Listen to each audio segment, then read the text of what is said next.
حضرت بایزید بستامی کہتے ہیں میں نے حق معاف کروا لیا اپنی ماں سے کہ ماں تیرے حق ادا کروں یا اللہ کے حق ادا کروں،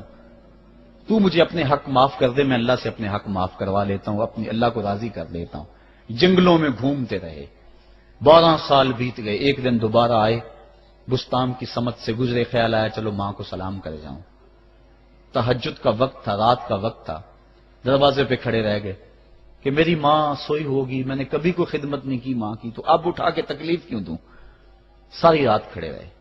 جب تہجد کا وقت گزرا تو نالی سے پانی آیا، سمجھ گئے کہ میری ماں تہجد کے لیے اٹھی ہے، دروازے کے قریب ہو گئے تو ماں نے ہاتھ اٹھا لیے، کہ اللہ میرا بیٹا بایزید تیری طلب میں نکلا ہوا ہے، میں نے اسے اپنے حق معاف کر دیے، تو اس کو اپنا وصال عطا کر دے۔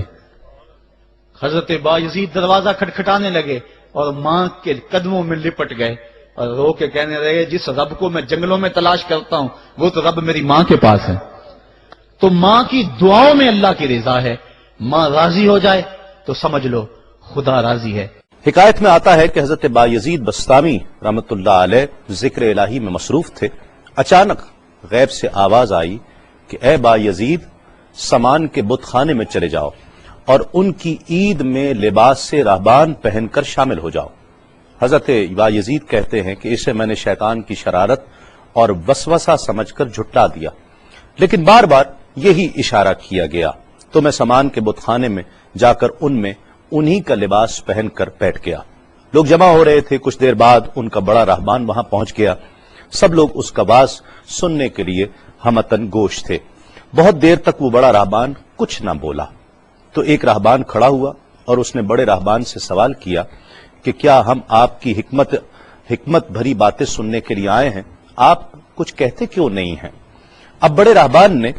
کہا کہ مجھے اس بات کا یقین ہے کہ تم میں لباس سے راہبان میں ہی ایک مسلمان موجود ہے اور وہ تمہارے مذہب کا امتحان لینے یہاں آیا ہے۔ لوگوں نے کہا کہ علی جاں آپ اشارہ فرمائیں، وہ کون ہے تو ہم اسے قتل کر دیں۔ بڑے راہبان نے کہا کہ نہیں، اسے قتل نہ کرو، بلکہ ہم علم و حکمت اور دلیل و حجت سے اسے شکست دیں گے۔ پھر راہبان نے اونچی آواز میں کہا اے محمدی، یعنی اے مسلمان، تجھے حضرت محمد صلی اللہ علیہ وآلہ وسلم کی قسم ہے، تم جہاں بھی ہو کھڑے ہو جاؤ تاکہ ہم سب تمہیں دیکھ سکیں۔ حضرت بایزید فرماتے ہیں کہ میں کھڑا ہو گیا، زبان پر ذکر الہی جاری تھا۔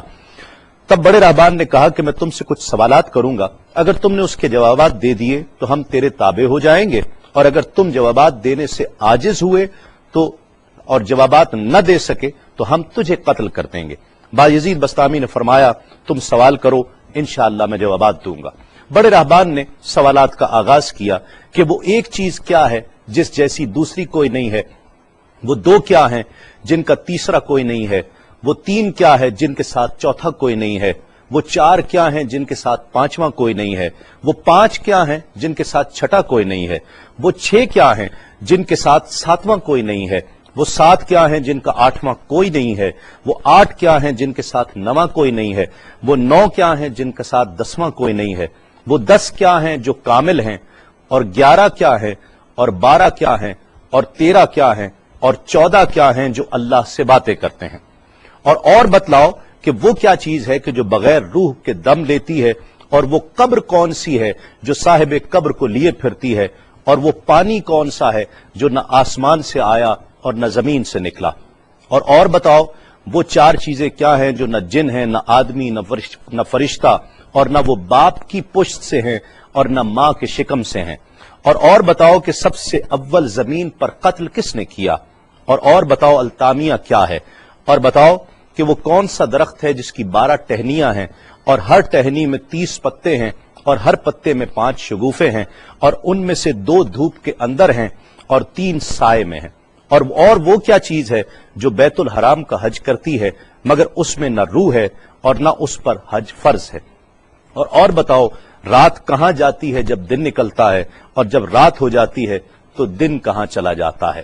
یہ سوالات کر کے راہبان خاموش ہو گیا۔ حضرت بایزید بستامی جو اب تک بڑے سکون اور تأمل کے ساتھ سوال سن رہے تھے، فرمایا سوالات ختم ہوئے یا اور بھی کوئی سوال ہے؟ راہبان نے کہا بس ان سوالات کے جوابات دو۔ حضرت بایزید بستامی فرماتے ہیں کہ اگر میں ان سوالات کے جوابات دے دوں تو کیا رسول اللہ صلی اللہ علیہ وآلہ وسلم پر ایمان لے آؤ گے؟ رہبان نے کہا کہ ہاں، اگر تم ان سوالات کے جوابات دے دو تو ہم سب مسلمان ہو جائیں گے۔ حضرت بایزید بسطامی نے فرمایا تو سنو، وہ ایک کیا ہے جس جیسا دوسرا کوئی نہیں، وہ اللہ رب العزت کی ذات پاک ہے،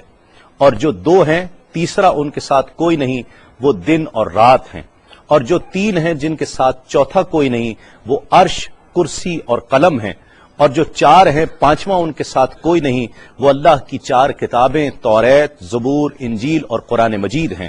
اور جو پانچ ہیں چھٹا ان جیسا کوئی نہیں، وہ مسلمان پر فرض 5 فرض نمازیں ہیں، اور جو 6 ہیں وہ 6 دن ہیں جن کے لیے ارشاد ہوا وَلَقَدْ خَلَقْنَا السَّمَاوَاتِ وَالْأَرْضِ وَمَا بَيْنَهُمَا فِي 6 أَيَّامٍ، اور 7 جن کے ساتھ 8واں کوئی نہیں، وہ 7 آسمان ہیں، اور جو 8 ہیں جن کے ساتھ 9واں کوئی نہیں، وہ عرش عظیم اٹھانے والے 8 فرشتے ہیں، اور جو 9 ہیں 10واں ان کے ساتھ کوئی نہیں، وہ 9 افراد کا گروہ ہے جنہوں نے زمین پر فساد کیا، جن کی اللہ نے قرآن مجید میں خبر دی ہے، اور جو 10 کاملہ ہیں وہ 10 فرائض ہیں جو مکہ معظمہ میں حاجیوں پر واجب ہیں جبکہ وہ حرم میں موجود ہوتے ہیں، اور 11 وہ حضرت یوسف علیہ السلام کے 11 بھائی ہیں جن کا تذکرہ قرآن مجید نے کیا ہے، اور 12 مہینے ہیں ایک سال کے، اور جو 13 ہیں وہ 13 حضرت یوسف علیہ السلام کے خواب ہیں، اور جو 14 ہیں وہ 14 جو رب سے کلام کرتے ہیں، وہ 7 آسمان اور 7 زمینیں 14 ہیں جو رب سے کلام کرتے ہیں، اور وہ چیز جس کے لیے تم نے پوچھا کہ جو بغیر روح کے سانس لیتی ہے وہ صبح ہے، اور وہ قبر جس کے لیے تم نے پوچھا کہ جو صاحب قبر کو لیے پھرتی ہے وہ یونس علیہ السلام کی مچھلی ہے، اور وہ پانی جو آسمان سے آیا نہ زمین سے آیا وہ شیشہ ہے جس میں بلقیس نے حضرت سلیمان علیہ السلام کے پاس گھوڑے کا پسینہ بھیجا تھا، اور وہ 4 جو نہ باپ کی پشت سے ہیں نہ ماں کے شکم سے ہیں، ان میں سے ایک حضرت اسماعیل علیہ السلام کی جگہ قربان ہونے والا دمبا ہے، دوسری حضرت صالح علیہ السلام کی اونٹنی ہے، تیسرے آدم علیہ السلام، اور چوتھی بیوی بی بی حوا علیہ السلام ہیں۔ زمین پر پہلا قتل قابیل نے کیا، التامیہ قیامت کا دن ہے جس دن حساب و کتاب ہوگا، اور وہ درخت جس کے لیے تم نے پوچھا کہ جس کی 12 ٹہنیاں، ہر ٹہنی پہ 30 پتے، ہر پتے میں 5 شگوفے ہیں، جن میں سے 2 دھوپ میں اور 3 سائے میں ہیں، وہ 1 سال ہے جس کے 12 مہینے ہیں، ہر مہینے میں 30 دن ہیں، 5 شگوفے 5 نمازیں ہیں، اور وہ 2 دھوپ میں ہیں 3 سائے میں ہیں، اور وہ جو چیز جس کے لیے تم نے کہا کہ طواف کرتی ہے کعبے کا، نہ اس میں روح ہے نہ اس پر حج فرض ہے، وہ نوح علیہ السلام کی کشتی ہے، وہ دن اور رات اللہ رب العزت کے علم میں پوشیدہ ہو جاتے ہیں۔ جب حضرت بایزید بسطامی علیہ الرحمہ نے سب سوالات کے جوابات دے دیے تو سب حیران اور ششدر کھڑے تھے۔ بایزید نے فرمایا تم نے مجھ سے اتنے سوالات کیے، میں تم سے ایک سوال کرتا ہوں، بتلاؤ جنت اور آسمان کی کنجی کیا ہے؟ سب کو جیسے سانپ سونگھ گیا، کوئی جواب نہیں ہے۔ کہا کہ ہم جواب دینے سے عاجز ہیں۔ حضرت بایزید رحمت اللہ علیہ فرماتے ہیں کہ میں بتاتا ہوں آسمان اور جنت کی کنجی کیا ہے، خدا کی عزت کی قسم وہ لا الہ الا اللہ محمد الرسول اللہ صلی اللہ علیہ وآلہ وسلم ہے کہ یہ کلمہ پاک آسمانوں کی اور جنت کی کنجی ہے۔ بس آپ کا اتنا بیان کرنا تھا۔ حکایت میں آتا ہے کہ سب کی زبانوں پر کلمہ جاری ہو جاتا ہے، بت توڑ دیے گئے، اور جتنے وہاں پر موجود تھے سب ایمان لے آئے اور دائرہ اسلام میں داخل ہو گئے۔